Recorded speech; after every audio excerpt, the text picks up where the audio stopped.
Hello there.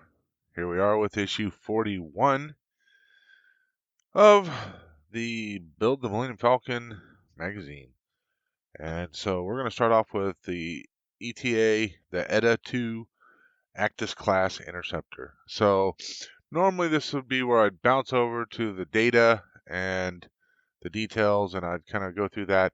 I've decided I'm going to save all that, build it all up for this section's review. So I've been reviewing every 20 episodes, and so I'm going to go ahead and wait and do that, break all that down when I get to that point. So I will say that this issue took me over 2 hours.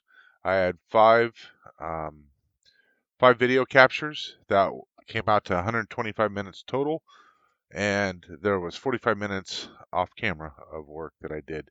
So it came out to 2 hours and 10 minutes of total time. So let's go ahead and get started. So the ETA-2 Actix class interceptor. So this is a used during the Clone Wars, and it replaced the Delta 7, which we've already reviewed previously. This was built by the Quar Systems Engineering. It's a subsidiary of Quar Drive Yards. It's uses a hyperdrive ring to do hyperdrive, and that's built by the Transgalmag Industries. Its length is only 5.47 meters. Its width is 4.3 meters. Its height is only 2.5 meters with the wings open. It can go 15,000 kilometers per hour. Obviously, it doesn't say anything about in atmosphere, so that I would assume, pardon me, because it didn't say atmosphere, I would assume that means that it's only going to make that speed while in space. So its affiliation is with the Republic and has one space for one pilot and one astromech. It has dual laser cannons and two secondary ion cannons, and it does not have any shields. So let's go ahead and get started on that. So the new ship's shorter dimensions were achieved by simply removing much of the forward space frame, leaving the front of the ship open ahead of the central cockpit window, and the guns mounted on either side. Its weaponry, two dual laser, blah blah blah, meant that the ETA-2 was more heavily armed than the Delta 7. However, the smaller interceptor's very respectable firepower was slightly compromised by its limited power systems, which restricted its ability to fire continuously. Room inside the cockpit of the ETA-2 was very limited, although one big change from the Delta 7 was the installation of a full-sized astromech socket inside here. So this was a full-size astromech socket, which was different than what you would have seen in the Delta 7, instead of a truncated unit. So that way you could use R2 could fly in there. Like its predecessor, the ETA-2 small size meant that it could not accommodate an onboard hyperdrive unit, so it had to use those rings, as I mentioned, and it did not have shields on board. It used shields on the hyperdrive ring when it was traveling through hyperspace. Pretty much needed to have those. Uh, so it did have the S-foil design, so just like the V-wing and the ARC 170 starfighters, all three incorporated the S-foils to radiate excess energy or engine heat during combat, reducing the likelihood of damage to the ship. At times, the S-foils were opened during flight to reduce stress on the engines, and a similar design principle would later be carried through to the radiator panels of the TIE fighters and other starfighters. Although these were locked in static positions, unlike the ETA-2, they essentially served the same purpose. So, yeah, the TIE fighters were locked in that position. The design of the S-foils did carry some flaws, as the area of the hull was lightly armored, making it susceptible to laser fire and buzz droids. So we know that to be the case. And apparently this was even more apparent with the ETA-2 interceptors that the Jedi flew, which were generally stripped down versions of the original ship. So the Jedi would uh, have a lot less stuff in there, so save some weight, give them a little bit more kind of edge in flying. They could use the Force, so they didn't need some of the other systems and that kind of stuff. So it was here to talk about the Jedi pilots. Normal starfighters, heavy sensor suite, and automated flight instruments were unnecessary for pilots who possessed Force abilities. The ETA-2s that were flown by Jedi were usually stripped down to give them an even sharper performance than the standard design. So there you go. So there apparently there were a few variants. So soon after its introduction, the version equipped with extra maneuverability and another with extra shielding. During the late stages of the Clone Wars, a variant appeared that had 3 thrusters, but no astromech socket. This version was mainly flown by clone pilots. The ETA-2 was one of the first starfighters used by the Imperial Navy, forming part of the security detail flying over Coruscant. Darth Vader also piloted a personal ETA-2 during some early missions for the Emperor. So there you go. So personal identification. Most Jedi pilots, including Obi-Wan Kenobi, flew their ETA-2 interceptors in the factory standard colors, which were red or blue over a white undercoat. But as with the Delta 7 starfighters, some Jedi pilots, Anakin Skywalker among them, chose their own more unorthodox paint scheme. This was the first to be his was the first to be painted with a bright yellow color against a metallic undercoat. It was widely assumed that Anakin had picked this color as a tribute to the pod racer that led to his being freed from slavery, but others thought that the color was chosen to draw attention to himself during battle. Other Jedi had their own custom color schemes too. CC-10 Interceptor was green, while Mace Windu had purple coloring. So there you go. And here it talks about the paint jobs and the behind the scenes here. So Revenge of the Sith, the third and final chapter of the prequels, opens with a spectacular shot of the epic aerial conflict through which 2 ETA-2 interceptors were flying.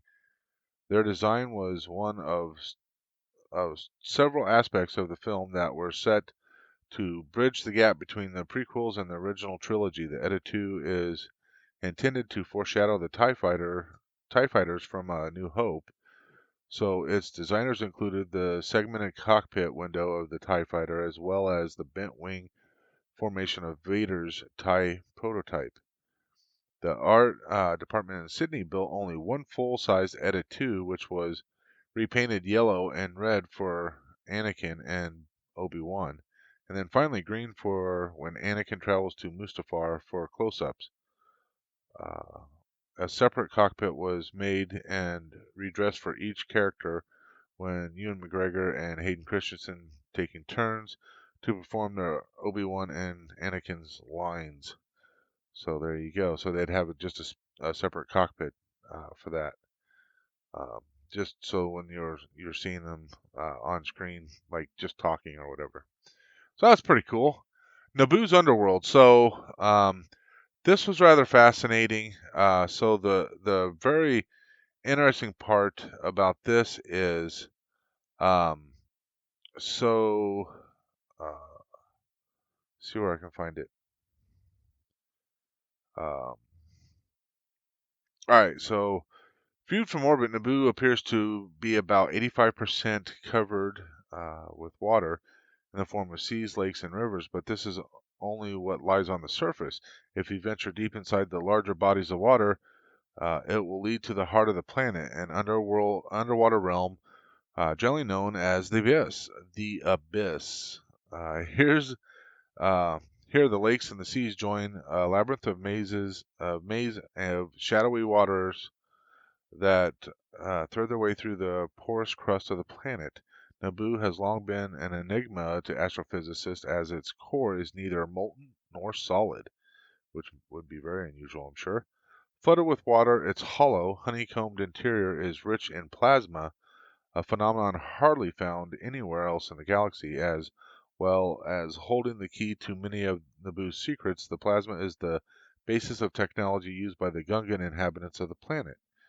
Um, it is vital to be extremely cautious when traveling through underwater passages. Much of the water is placid and cool, but there are dangerous currents created by fiery plasma blasts that heat the water to high temperatures. Transports can also easily be lost to or devoured by one of the large predators that reside in the darkness. So we saw that in Phantom Menace, right? But I thought it was rather interesting that specifically that the core was neither molten nor solid. It was actually water, so that would be highly unusual for a planet, right? And but yet it's still rich in plasma. I know where Darth Maul fights Qui-Gon and Obi-Wan. That is like a plasma processing center. That's like the power plant for Theed. So they access the plasma as well, and they use it for their power and their energy. So that's pretty interesting. So um, yeah, pretty cool. Uh, Everything else is kind of, I mean, it would kind of make sense or whatever, right? So, but the behind the scenes is rather interesting. So, dry for wet. The darkened waterways leading to Theed and the Phantom Menace were miniature environments shot dry for wet on a smoke-filled stage. The idea of using CG for the underwater terrain was quickly abandoned when ILM veteran Dennis Murin realized that the underwater scenes would work just as well if they were shot using physical models. 2 dozen miniature sets were constructed to represent different parts of the underwater terrain seen on the Bongo's journey through Naboo's core. The cliffs, canyons, and tunnels and caves were carved out of dense foam and painted. A motion control camera filmed them through layers of dense smoke. The three creatures that attacked the Bongo in Episode 1 were realized by CGI, but detailed ILM models were built for each of them. Dennis Murin and visual effects producer Ned Gorman oversaw the underwater effects that combined the model photography with CG elements such as the bongo and the creatures. So it's really cool that they said, "Hey, you know what? Let's just get the lighting right, and then we'll just use smoke, and that'll give us the feeling of being underwater and having the light being diffused and all that kind of stuff." And that's pretty cool. I mean, obviously they add in all the bubbles and all that kind of stuff for the CG stuff, but that's pretty cool. I like that. The YT-1300 fuel system. So this one's going to be pretty straightforward. Uh, we won't go through all this because it does get kind of boring in a hurry, but there is some pretty interesting stuff. So, uh, usually fuel is graded for different purposes, with shipping grade being of lower quality and cheaper to boot. Unusually, the Krillin Engineering Corporation decided to use a form of liquid metal to fuel its YT-1300 freighters. But although this gave the ship a valuable energy boost, the fact that it is also explosive very nearly led to the scuttling of the project when it had hardly begun.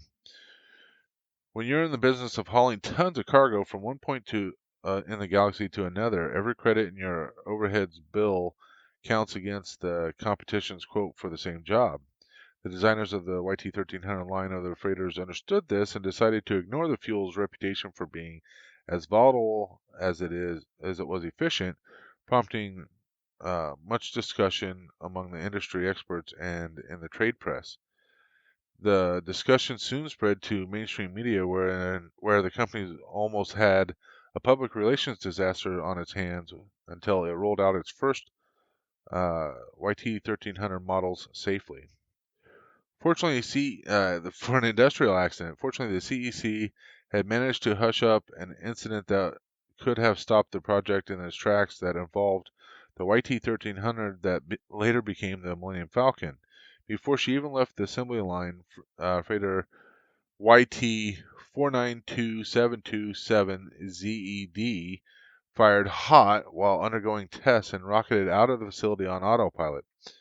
Although no sentients, human or alien, were injured in the incident, it did lead to the damage of a handful of YT-1300 sister ships, as well as the destruction of 2 fuel droids who collided in the confusion. The corporation immediately launched an internal investigation, which discovered that at the time she fired hot, the ship was in the test area for zero-gravity attitude jets and braking thrusters in CEC's orbital facility.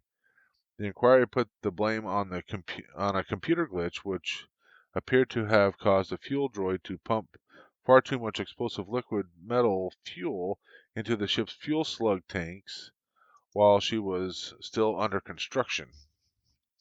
Further investigation was not possible as the droid responsible for the fuel delivery had been destroyed in the resulting collision. However, an external investigation found that the ship's navigational computer reacted evasively to new and unexpected obstacles in the test area. The incident drew attention to the potential for disaster. The YT-1300's fuel system is a veritable maze of tanks, pipes, and support systems that only an authorized dealer is qualified to surface. One mistake in the vital system can lead to total annihilation of the starship and all on board. For this reason, the liquid metal fuel is usually delivered by fuel droids who maneuver their storage tanks to the point at the center of the ship where the designers placed 4 interconnected fuel slug tanks. The fuel can only be pumped aboard from beneath when the ship is powered down. Powering up during refueling can lead to explosions. So that's pretty crazy. The Millennium Falcon became notorious before it became notorious, or famous even. So this is what it's talking about when it's talking about the fuel slug tanks. So this is the fuel tanks, and this is how it's interconnected. So these two are connected, and these two are connected. They're connected in series there, and then they're paralleled out. The rest of this just goes through the entire process of how the fuel system works. I found it to be particularly boring. I'm guessing that you guys would too, because for the most part, it really don't matter. So let's go ahead and go into the behind the scenes here. While Star Wars lore does not explain the exact workings of the Falcon's engines, liquid metal does have a history of being used as a fuel. Low melting point materials have been in use as a coolant since the early days of nuclear reactor technology, and liquid metal was first proposed as a fuel as early as 1941. The concept was that the fuel would be used both as a coolant and part of the reaction process. A working liquid metal fuel reactor was developed in 1947 using uranium dissolved in bismuth, a metal that melts at 271.5 degrees Celsius. Pretty cool. So that concludes all the stuff in this issue. Um, Everything else is just what we did and all that kind of stuff. So next time, we're gonna have this stuff here. I'm guessing this is what we're gonna work on. One of these sections, very similar but different to this section. So that's the one that we did once earlier. So we'll be doing one that's same exterior shape but different internal parts. So that should be interesting and cool. I wanted to say that if you guys are interested in more, not so much the lore stuff, although the people are very knowledgeable, um, I'm going to link 2 different YouTube channels where they do podcasts.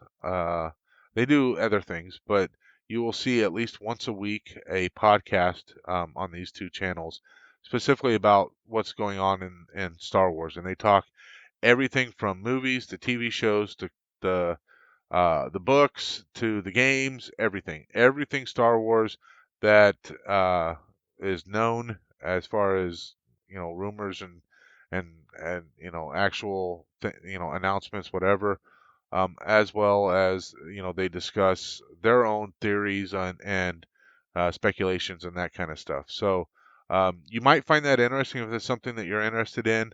Um, so the first one is going to be it's on the the Schmoes Entertainment Network, and it's I think it's once a week. It's called um, the Sith Council, something like that.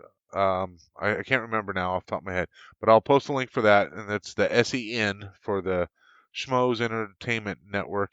They do a lot of movie trivia stuff, and they will be doing a Star Wars movie trivia series as well, a tournament, if you will. Their movie trivia stuff is kind of it's got the feel of pro wrestling, so they build up their like all the people that take part in the trivia games, they have their own kind of backgrounds and all that kind of stuff. It's actually pretty funny. And then they do like normal movie trivia, and they're gonna have a special section just for Star Wars movie trivia. The other one is the Resistance broadcast, and that's uh, on the it's on the um, Star Wars News Net YouTube channel. They usually have two a week.